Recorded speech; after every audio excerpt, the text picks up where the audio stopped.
Welcome to the grand ballroom of the elite society gala, where diamonds sparkle and secrets shatter. Victoria stood poised in her emerald gown, smiling as her husband, Marcus, bid extravagantly on a priceless artifact.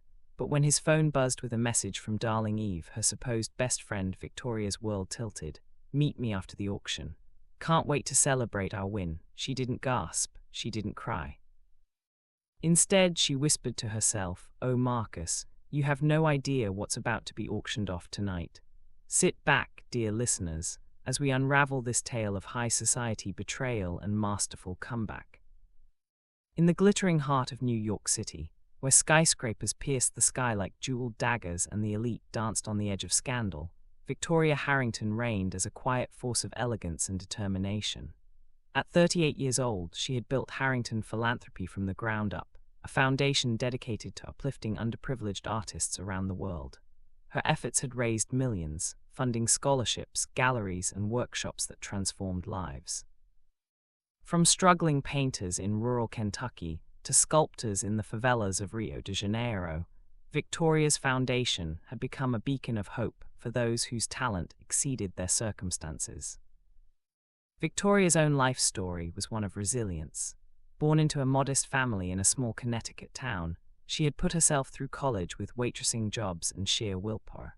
Her father had lost his job at the local factory when she was 14, and she still remembered those nights studying by flashlight to save on electricity, dreaming of a world beyond the faded floral wallpaper of their cramped two-bedroom home. The family struggled to make ends meet. Her mother took cleaning jobs at the homes of wealthy families, and young Victoria often accompanied her during summer breaks. It was in those grand estates, while her mother scrubbed marble floors, that Victoria first glimpsed the world of art, the oil paintings lining hallways, the sculptures perched on pedestals, the curated beauty that money could buy. Art classes at her public school became her sanctuary. A kind teacher, Mrs. Chen, noticed her talent and encouraged her to apply for scholarships. "You have something special, Victoria," Mrs. Chen had said, pressing a college application into her hands. "Don't let circumstance steal your future." Those words became her mantra. College in New York was a culture shock. The bustle, the ambition, the sheer velocity of life in the city overwhelmed her at first. She majored in art history and minored in business, waitressing at an upscale Italian restaurant in Midtown to cover what scholarships didn't. She served celebrities and CEOs, watching how they moved through the world with effortless confidence, studying their patterns of power. Her first job after graduation was at a small Soho gallery, where she worked long hours for little pay, but the networking opportunities were priceless. She met collectors, artists, philanthropists. She learned the language of wealth, how to navigate conversations at wine and cheese openings, how to ask for donations without seeming desperate. Within 3 years, armed with a small grant and an unwavering vision, she founded Harrington Philanthropy. The name came later after marriage, but the dream was all hers. Marcus Harrington entered her life at a pivotal moment. She was 28, hosting her foundation's 3rd annual fundraiser at a modest venue in Chelsea. He was 32, a rising real estate developer whose towers were beginning to reshape the Manhattan skyline. Their meeting was cinematic. He'd arrived late, his tailored navy suit impeccable, his smile disarming. "I'm here to invest in dreams," he'd said, writing a check that was 3 times larger than her biggest donation to date. She'd been charmed. Over espresso after the event, they talked for hours. He spoke of building legacies. She spoke of transforming lives through art. It felt like destiny.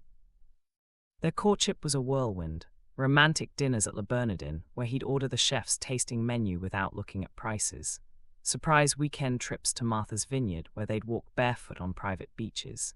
He showered her with attention, with gifts, with promises. "You're going to change the world, Victoria, and I want to be there when you do." Their wedding 3 years later was a spectacle in the Hamptons, covered by every society magazine. The guest list read like a who's who of New York's elite. The ceremony took place under a floral arch of white roses and peonies, the reception in a glass pavilion overlooking the ocean. Victoria wore a custom Vera Wang gown that cost more than her parents' house. It was a fairy tale, and she was the princess who'd earned her crown through grit and grace. For the first few years, their marriage seemed golden. They hosted lavish galas, vacationed in Monaco on private yachts, and posed for photos that screamed power couple. Marcus's real estate empire grew. Victoria's foundation expanded, opening satellite offices in Los Angeles and Miami. They were featured in Forbes, in Vanity Fair, in Town and Country. But beneath the glossy surface, cracks were forming, hairline fractures that would eventually shatter everything. It started subtly. Marcus's client meetings began running later and later into the night. Business dinners, he'd say, kissing her forehead as he grabbed his keys at 8 p.m. She'd wait up, sometimes until midnight, falling asleep on the couch with her laptop open, reviewing grant applications. When he finally came home, smelling of expensive scotch and a perfume that wasn't hers, he'd mumble apologies and head straight to the guest room, claiming he didn't want to wake her. His phone, once left carelessly on the kitchen island, now disappeared into his jacket pocket the moment it buzzed. She noticed the subtle shifts, a new cologne lingering on his collars, one she hadn't gifted him. Tom Ford Noir, musky and unfamiliar. Hushed phone calls from the study that ended abruptly when she entered. And the name Eve cropping up more and more frequently in his conversations, always with a forced nonchalance. "Oh, just Eve from the fashion thing," he'd say dismissively when she asked.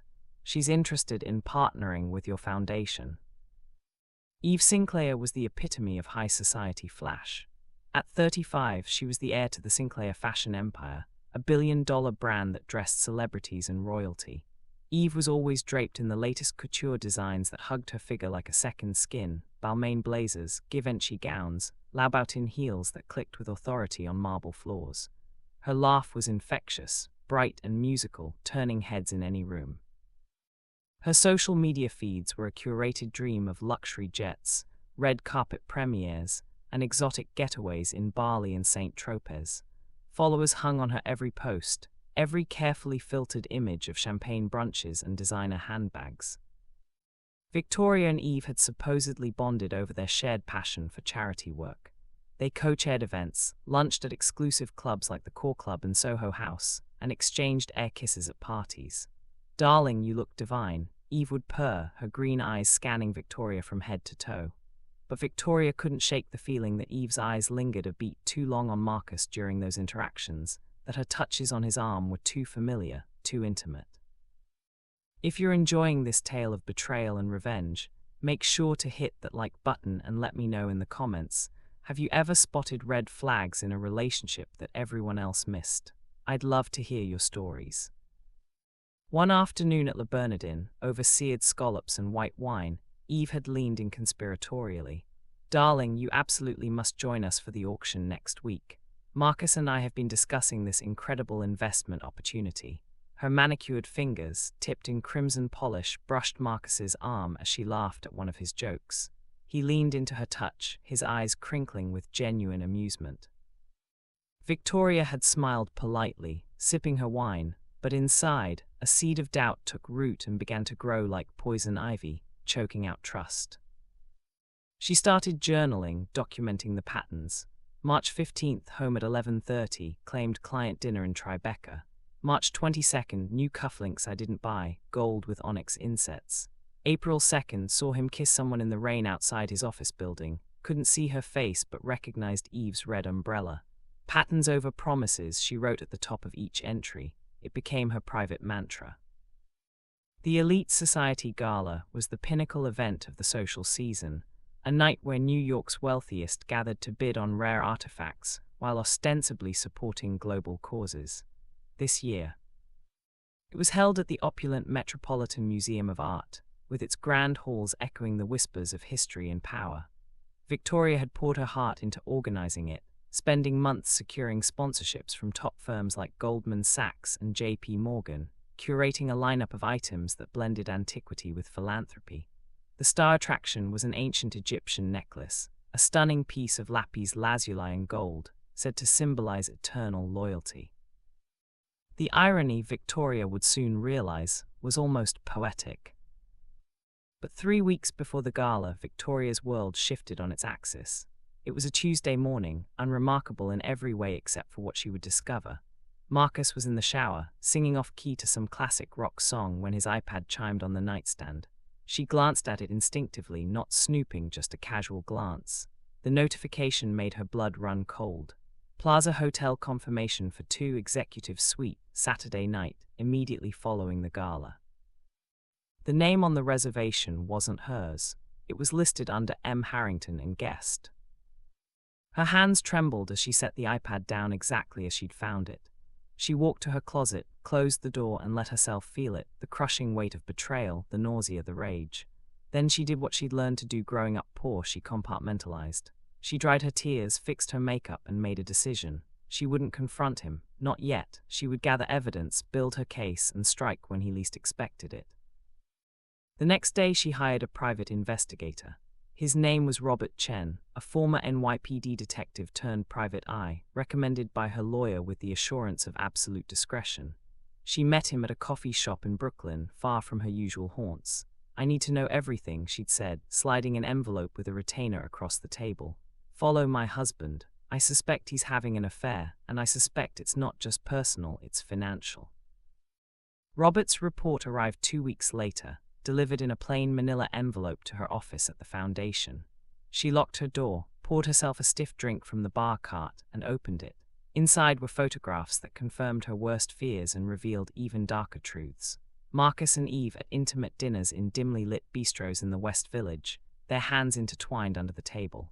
Stolen kisses in the lobby of his office building on Park Avenue. Late-night rendezvous at a discreet uptown apartment on East 79th Street, an investment property Marcus had claimed was being renovated for resale. The affair had been going on for at least 6 months, maybe longer, but the photographs were just the beginning. Digging deeper, Robert had uncovered financial trails, emails between Marcus and Eve discussing ways to undermine Victoria's foundation. They planned to divert a portion of the gala's proceeds into a private offshore account, framing it as strategic investments for their future together. "Once we siphon off enough, one email raid, we can start fresh in Monaco." Victoria's too focused on her little artists to notice a few 100,000 here and there. She's brilliant but naive. It's almost too easy. Victoria read that line 3 times. Naive, the word strung more than the affair itself. She'd built an empire from nothing. She'd navigated the cutthroat world of New York philanthropy, secured millions in funding, transformed countless lives, and they thought her naive.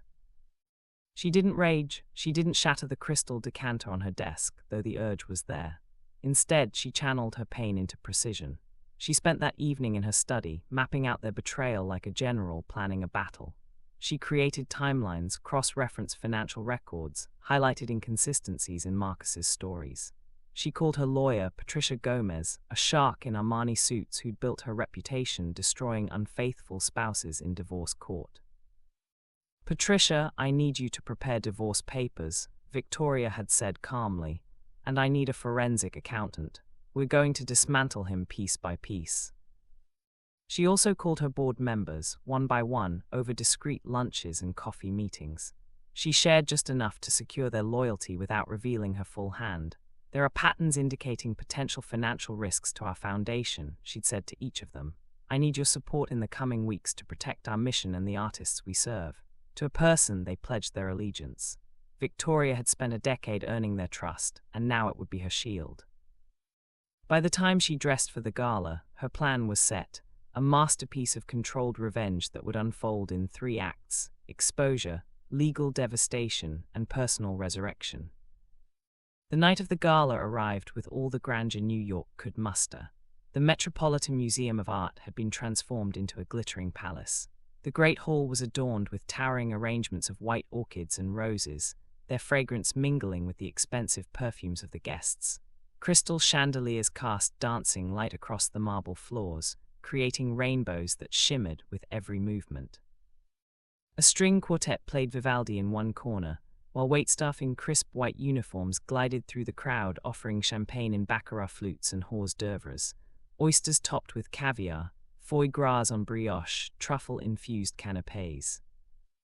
Victoria stood at the entrance, greeting guests with practiced grace. She wore an emerald green gown by Eli Saab, custom-made to echo the vibrant gems of the Egyptian necklace that would be auctioned later. The fabric was silk charmeuse, shimmering like liquid as she moved, hugging her curves with understated elegance before cascading to the floor in a subtle train. Diamond earrings, a gift from her late grandmother, caught the light at her ears. Her dark hair was swept into a chignon, revealing the graceful line of her neck. She looked every inch the philanthropic queen she'd become. Marcus arrived fashionably late, as was his habit, looking devastating in a Tom Ford tuxedo, black with satin lapels tailored to perfection.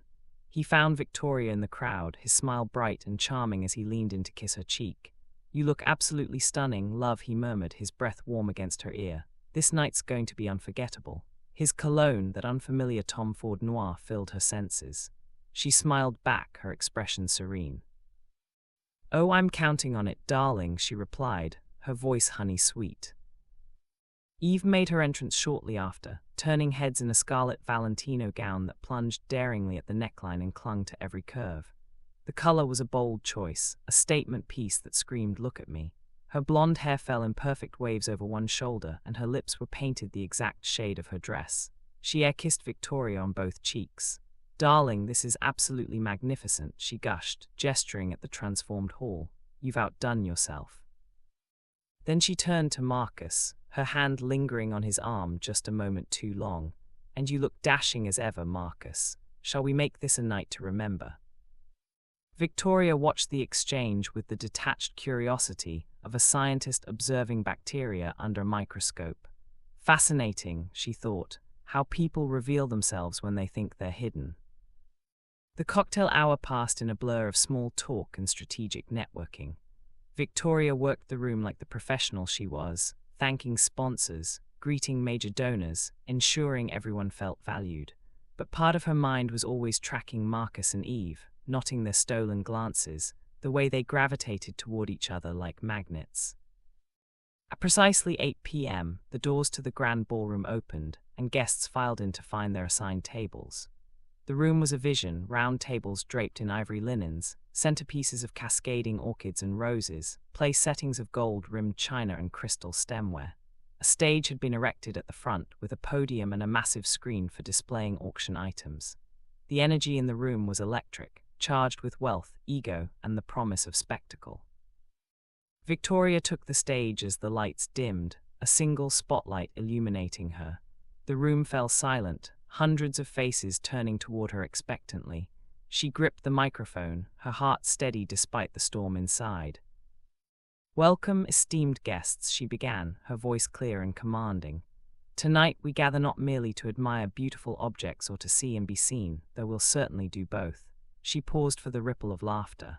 "We gather to bid on futures for artists who deserve a chance to shine, to create, to transform the world through their vision.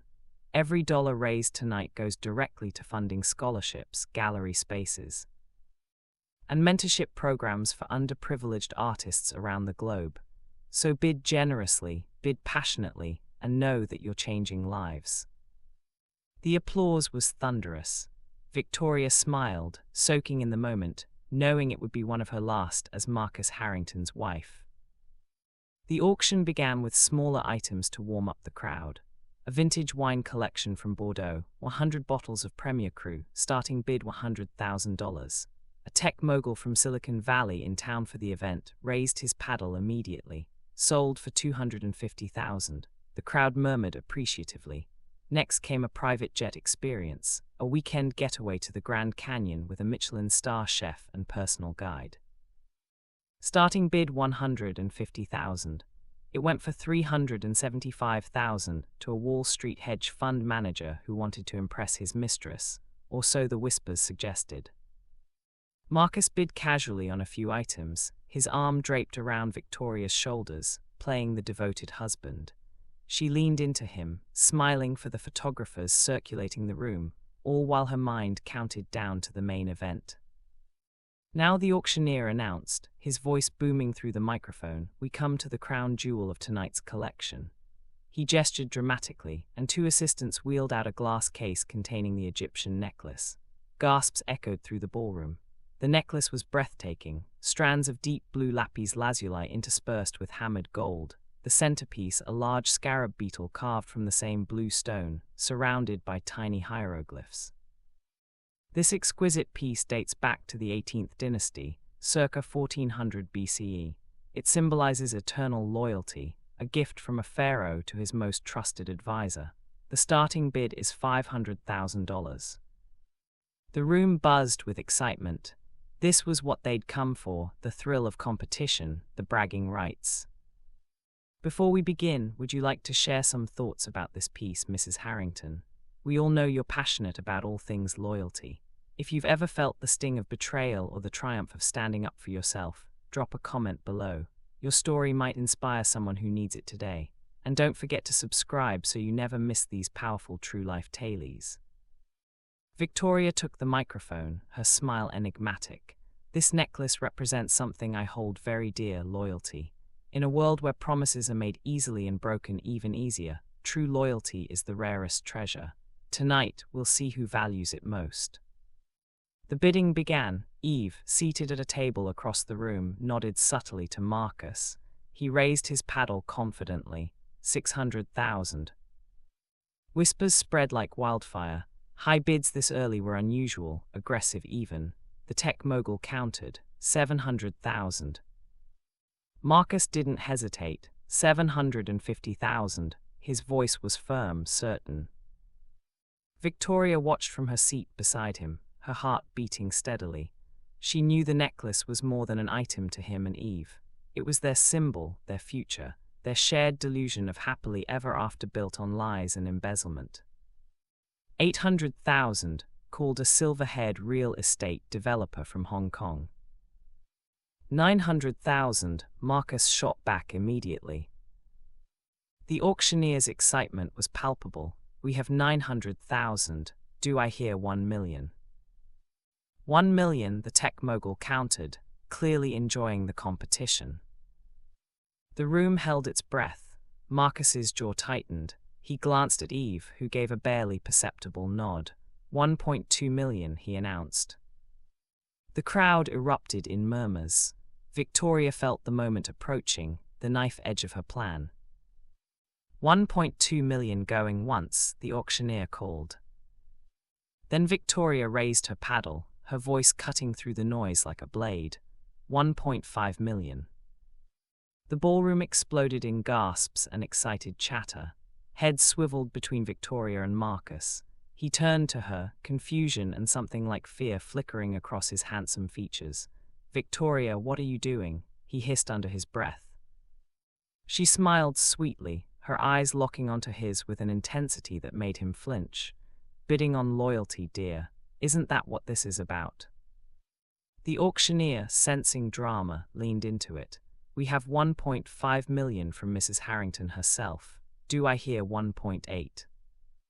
The tech mogul, amused by the domestic theatre, raised his paddle. 1.8 million. Marcus was sweating now, tiny beads forming at his hairline. He glanced desperately at Eve, whose face had gone pale beneath her carefully applied makeup. Her fingers gripped her champagne flute so tightly her knuckles turned white. 2 million, Marcus called out, his voice strained. Victoria leaned close, her lips brushing his ear, her whisper for him alone.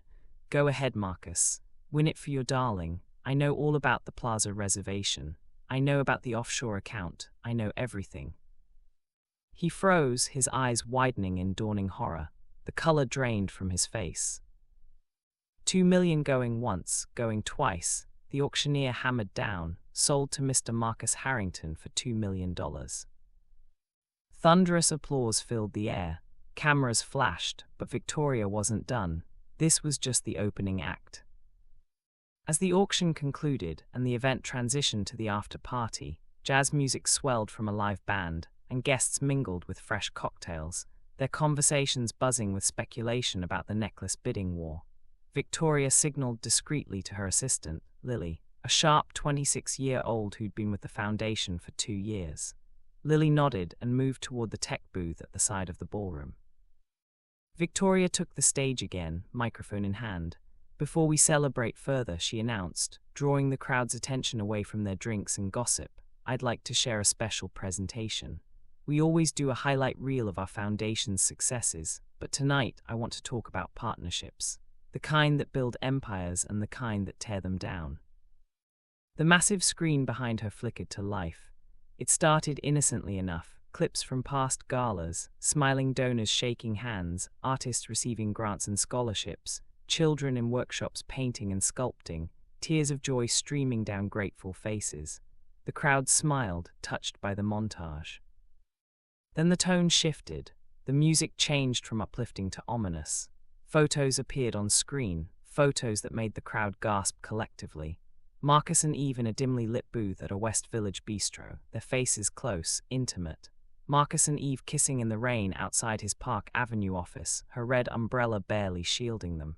Marcus and Eve entering the East 79th Street apartment building, hand in hand. "Oh my God," someone whispered loudly. The photos dissolved, replaced by emails blown up large enough for everyone to read. Subject line: our future. Body text: once we siphon the funds from tonight's gala, we'll have enough to start fresh in Monaco. Victoria won't suspect a thing, she's too focused on her little artists. Another email, subject line: the perfect crime. Body text: we'll skim from the top, redirect donations through shell companies I've already set up. By the time anyone notices, we'll be long gone, living the life we deserve. The ballroom erupted in shocked murmurs. Phones came out, recording the scandal unfolding in real time. Then audio clips played, Marcus's voice, tinny through the speakers but unmistakably his. "Victoria's too trusting. This will be easy, darling. You're my real partner, Eve. The future is ours."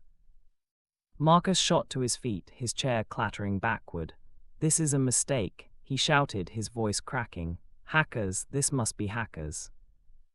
Eve stood as well, her face ashen beneath her makeup. "Victoria, what is this madness? This is defamation. I'll sue you for every penny."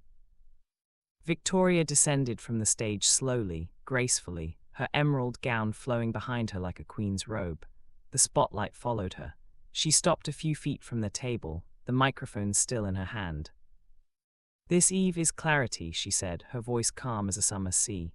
"And Marcus, our marriage was built on trust, or so I thought. But patterns don't lie, do they? Late nights, secret hotel bookings, diverted donations meant for artists who desperately need them. I know everything now, I've known for weeks. I hired the best investigators money can buy." She turned to address the crowd, her voice carrying to every corner of the ballroom. "These two people who I welcomed into my life, into my foundation, into my heart, conspired not just to betray me personally, but to steal from every artist we've pledged to help. They planned to embezzle hundreds of thousands of dollars tonight alone. Money that was supposed to go to scholarships and programs." Marcus grabbed her arm as she passed, his grip desperate. "Please, not here," he hissed. "Victoria, let's talk privately. I can explain." She pulled away gently but firmly, her eyes meeting his with a mixture of pity and steel. "Oh, here is perfect," she said, her words edged with bitter irony. "You've made a mockery of our vows in the shadows. Now face the consequences in the light." Security guards, discreetly positioned earlier at Victoria's request, moved forward. "Gentlemen," she said, gesturing to Marcus and Eve, "please escort these two out. They're no longer welcome." Marcus sputtered protests.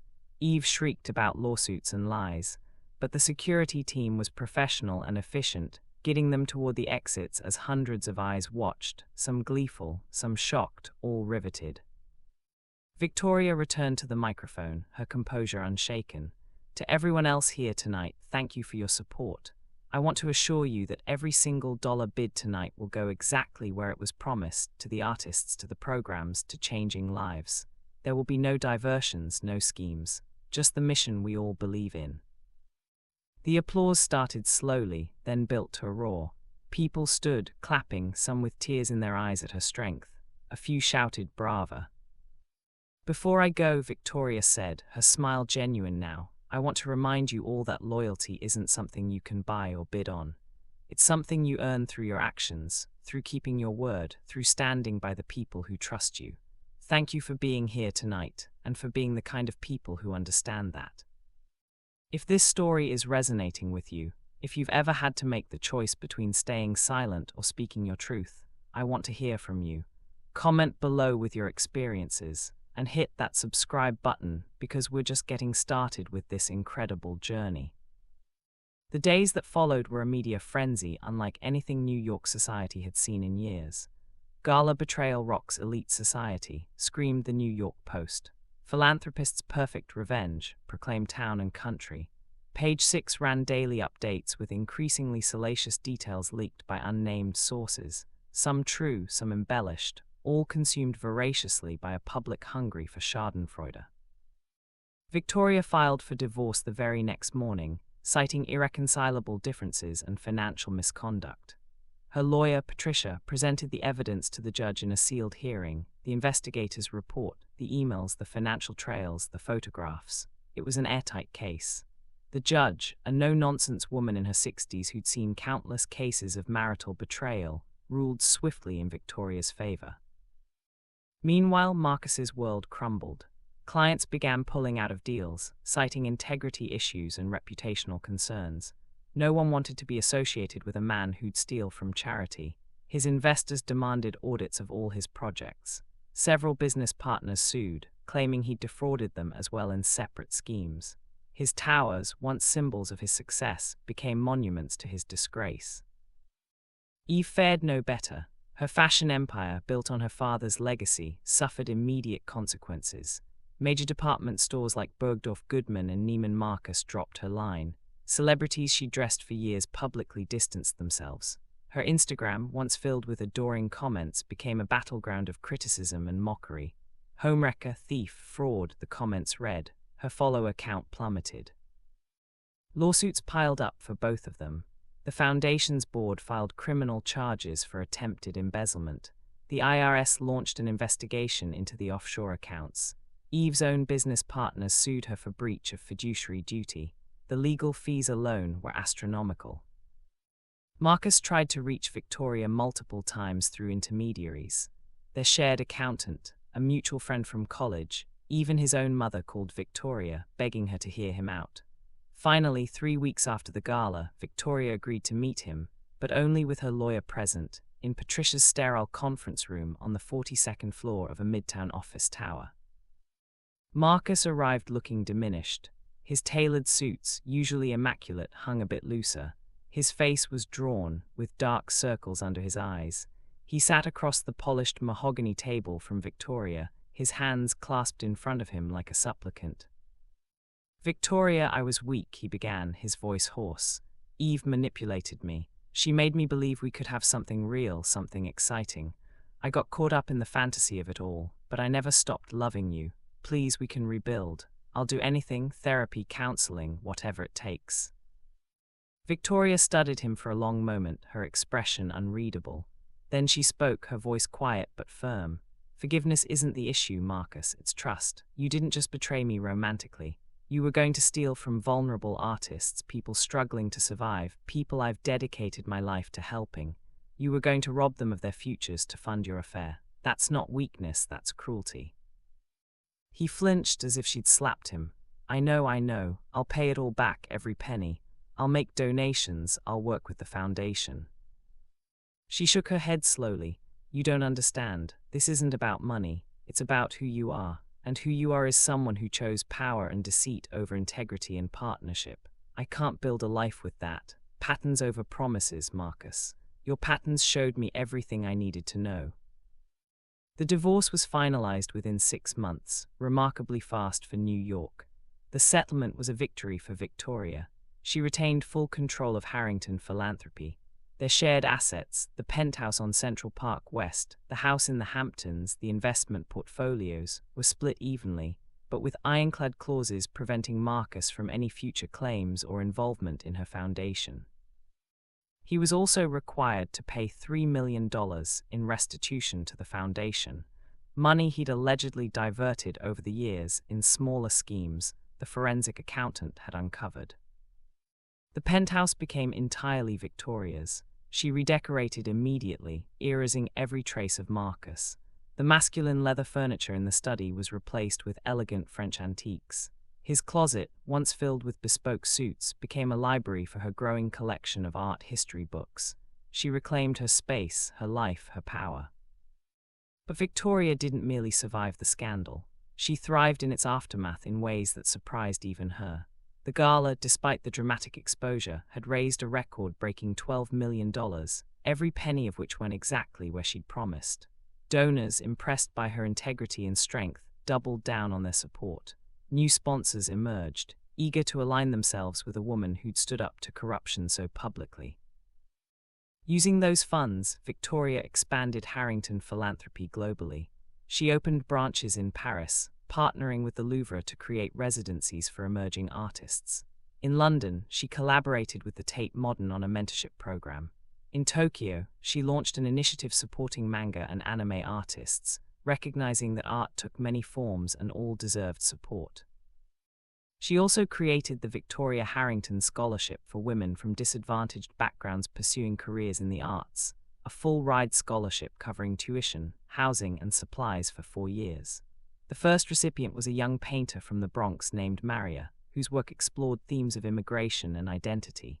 Victoria met with her personally, shared her own story of struggle, and told her, "Your circumstances don't define your ceiling." A book deal came within months. Bidding on Betrayal, Lessons in Loyalty from High Society hit shelves 8 months after the gala and immediately soared to the top of the New York Times bestseller list. In its pages, Victoria shared not just the story of Marcus's betrayal, but her entire journey from that small Connecticut town to the pinnacle of New York philanthropy. She wrote about spotting red flags, the importance of financial independence, and the power of patterns over promises. Women across the country wrote to her, sharing their own stories of betrayal and resilience, thanking her for giving them the courage to leave toxic situations. The book tour took her to 30 cities. She spoke at bookstores, universities, and women's conferences. At a sold-out event in Los Angeles, she told an audience of 2,000, "Betrayal is a knife, but what twists it is realizing it was premeditated. That's the real pain.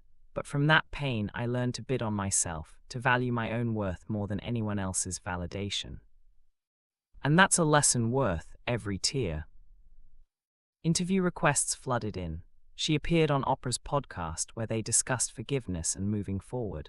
"I've forgiven him in the sense that I don't carry rage anymore," Victoria explained. "But forgiveness doesn't mean reconciliation. It means releasing the poison so it doesn't destroy you." She gave a TED Talk titled Patterns Over Promises, The Art of Seeing Betrayal Before It Breaks You, which garnered over 15 million views in its first month. In it, she outlined the warning signs she'd noticed, the emotional distance, the financial secrecy, the unexplained absences, and urged her audience to trust their instincts. "Your gut knows before your heart accepts it," she said. "Listen to it." The media loved her. She became a symbol of female empowerment, of refusing to be a victim, of turning pain into purpose. Think pieces were written about her in The Atlantic, in The New Yorker, analyzing her approach to revenge as strategic rather than emotional. She was invited to speak at the United Nations about using art as a tool for social change. Her foundation's work reached new heights, partnering with governments and NGOs to create sustainable programs for artists in developing countries. But perhaps the sweetest victory came 6 months after the divorce was finalized. Victoria attended a small art exhibition in Chelsea, a gallery showcasing emerging sculptors. The space was intimate, exposed brick walls lined with contemporary pieces that challenged and inspired. She moved through the crowd, glass of wine in hand, admiring the work, when she felt a presence beside her. "Victoria!" She turned to find Marcus standing there, looking thoroughly diminished. His once impeccable appearance had deteriorated. His suit, while still expensive, hung on a frame that had lost weight. His face was lined with stress, his eyes shadowed and hollow. He looked 10 years older than he had at the gala. "Marcus," she acknowledged coolly, taking a sip of her wine. "I needed to see you," he said, his voice raw. "My business is falling apart. Clients won't return calls. Banks have frozen my assets pending the investigations. I'm losing everything." She regarded him with detached curiosity, the way one might observe a stranger's misfortune. "I'm sorry to hear that must be difficult for you." "Difficult?" he laughed bitterly. "You've ruined me, Victoria. My reputation is destroyed. Even my own family has distanced themselves. My mother won't take my calls." Victoria set her wine glass down on a nearby ledge, her movements deliberate and calm. No, Marcus, you ruined yourself. I simply stopped protecting you from the consequences of your own actions. You chose to betray me. You chose to steal from vulnerable artists. You chose to build your future on lies and embezzlement. Those were your choices, not mine. But did you have to make it so public? Couldn't we have handled this privately? Her eyes flashed with the first hint of real emotion. Like you handled your affair privately. Like you planned to steal from my foundation privately. You wanted discretion for your crimes, but spectacle for your triumphs. I simply gave you the spotlight you so clearly craved. He ran a hand through his hair, a gesture she remembered from their early days together, back when she'd found it endearing. Please, Victoria, I'm begging you, call off the lawyers, the investigations. I'll disappear from your life completely. Just let me salvage something. She picked up her wine glass again, her fingers steady around the stem. The investigations aren't mine to call off, Marcus. Those are criminal proceedings. The state is prosecuting you for fraud and embezzlement. The IRS is investigating you for tax evasion. Those are the consequences of your actions catching up with you. As for me, I'm done. We have nothing left to discuss. She started to walk away, but he grabbed her wrist, not hard enough to hurt, but desperate enough to stop her. She looked down at his hand, then up at his face, her expression glacial. Let go of me. He released her immediately, his hand dropping to his side. I loved you, Victoria, I still do. She smiled then, but it was a sad smile, tinged with pity. No, Marcus, you loved what I represented. You loved the image of us together, the power couple in the magazines. You loved the access my foundation gave you to wealthy donors. But you didn't love me. If you had, you couldn't have done what you did. With that, she turned and walked away, her emerald dress, a different one but equally stunning, flowing behind her as she moved through the gallery. She didn't look back. As she admired a sculpture near the back of the gallery, a bronze piece depicting a phoenix rising from flames, a voice spoke from beside her. It's called Resurrection, the artist said, inspired by people who rebuild themselves after everything burns down. Victoria turned to find a man in his early 40s, tall and lean with kind eyes and paint-stained hands. His casual blazer and jeans were a stark contrast to the designer suits she was used to, refreshingly authentic. It's beautiful, she said genuinely. The detail work is extraordinary. Thank you, I'm Alex Morrison, the sculptor, and you're Victoria Harrington. I've been hoping to meet you. Your foundation gave me my first major grant 5 years ago, changed my life. Recognition dawned on her face. Alex, of course. You were working in that warehouse in Brooklyn, creating pieces from reclaimed metal. Still am, he said with a grin, though now I can afford to heat the space in winter, thanks to you. They talked for an hour, losing track of time as they discussed art, passion, resilience, and purpose. Alex spoke about his work with an enthusiasm that reminded Victoria of why she'd started her foundation in the first place, to support genuine talent and authentic creativity. There was no pretense with him, no calculation, just honest passion for his craft. Would you like to see my studio sometime? He asked as the gallery began to empty. I'm working on a new series about transformation. I think you'd appreciate the themes. Victoria considered him, this kind-eyed artist with paint under his fingernails, so different from the polished, calculating men of her social circle. I'd like that very much. Over the following months, Victoria and Alex's friendship deepened into something more. They took long walks through Central Park, discussing everything from ancient Egyptian art to modern social justice. He introduced her to hole-in-the-wall restaurants in Queens, where the food was incredible and the atmosphere unpretentious. She took him to gallery openings and foundation events, where his genuine reactions to art reminded her to see beauty rather than price tags. Unlike Marcus, who'd always been calculating his next move, Alex was present. He listened when she spoke about her work, asking thoughtful questions rather than checking his phone. He remembered small details she mentioned in passing, showing up with her favorite pastries from a bakery in Little Italy or a book by an artist she'd expressed interest in. When she had difficult days, he didn't try to fix her problems, he just sat with her, offering quiet support. One evening, 8 months after the gala, they stood in his studio as the sun set over Brooklyn, casting golden light through the high windows. His latest sculpture was nearly complete, a woman emerging from fragmented pieces of metal, looking upward toward light. "It's you," he said simply. "Your story. Broken pieces becoming something stronger, something whole." Victoria felt tears prick her eyes, but they were good tears, healing tears. "It's beautiful, Alex." He turned to her, taking her hands in his paint-stained ones. "You're beautiful, Victoria, not just how you look, though you're stunning, but who you are, your strength, your purpose, your refusal to let betrayal make you bitter. That's what's beautiful." She kissed him then, a kiss that felt like a beginning rather than a continuation of old patterns. This was different. This was real. "If you're still with me on this journey, I want to say thank you. This story is about more than revenge. It's about reclaiming your power and refusing to be defined by someone else's betrayal. If it's touched your heart, show some love by hitting that like button and sharing this with someone who needs to hear it. And subscribe, because I've got so many more empowering stories coming your way." Meanwhile, Eve Sinclair's downfall continued its spectacular trajectory. Her fashion empire, already reeling from the scandal, faced a final death blow when her father, Reginald Sinclair, the founder of the brand, publicly disowned her in a scathing statement to Women's Wear Daily.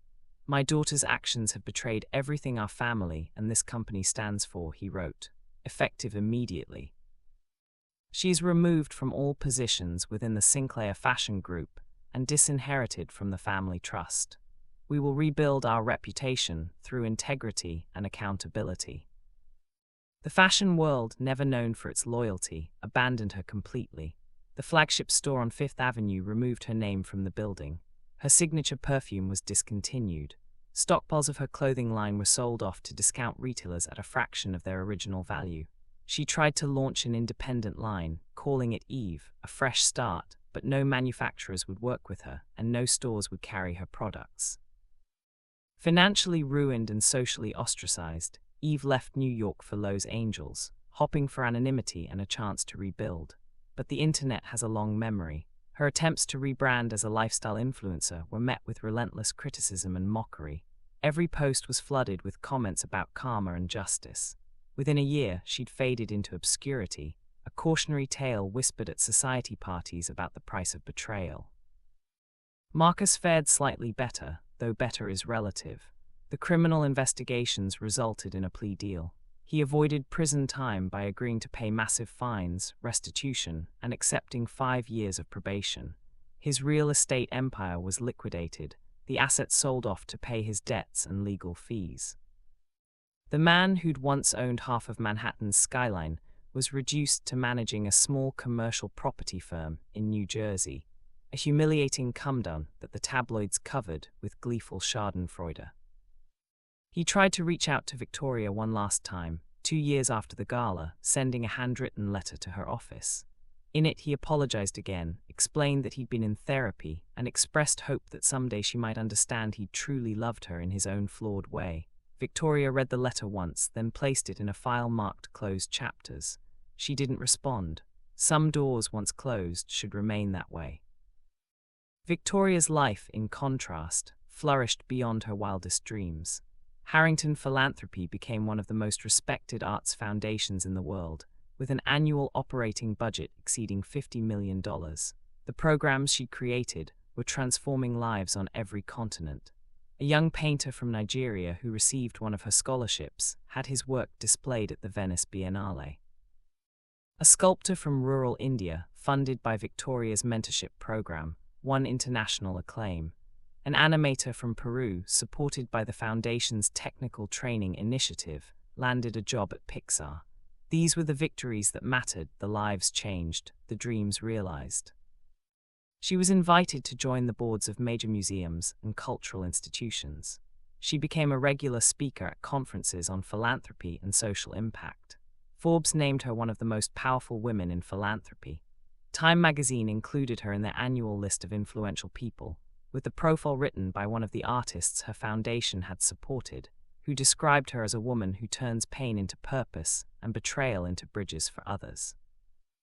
But perhaps her greatest achievement was personal. 3 years after the gala, on a crisp autumn evening in Central Park, Alex proposed to her. not with an extravagant public spectacle, but in a quiet moment on Bow Bridge as the sun set and the leaves turned gold. He'd created a ring himself, a band of recycled platinum with a small ethically sourced diamond, beautiful in its simplicity. Victoria, you've taught me that real love isn't about grand gestures or expensive gifts. It's about showing up, being present, building something real together. Will you marry me?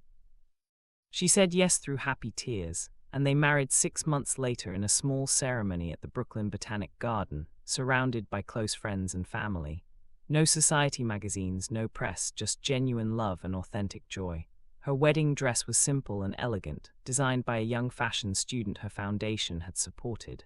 Alex wore a suit he'd bought off the rack. It was perfect. On their honeymoon in Italy, as they wandered through the Uffizi Gallery in Florence, Victoria found herself standing before a Renaissance painting of a phoenix. The symbolism wasn't lost on her. She'd risen from the ashes of her old life, transformed by fire into something stronger, wiser, more authentically herself.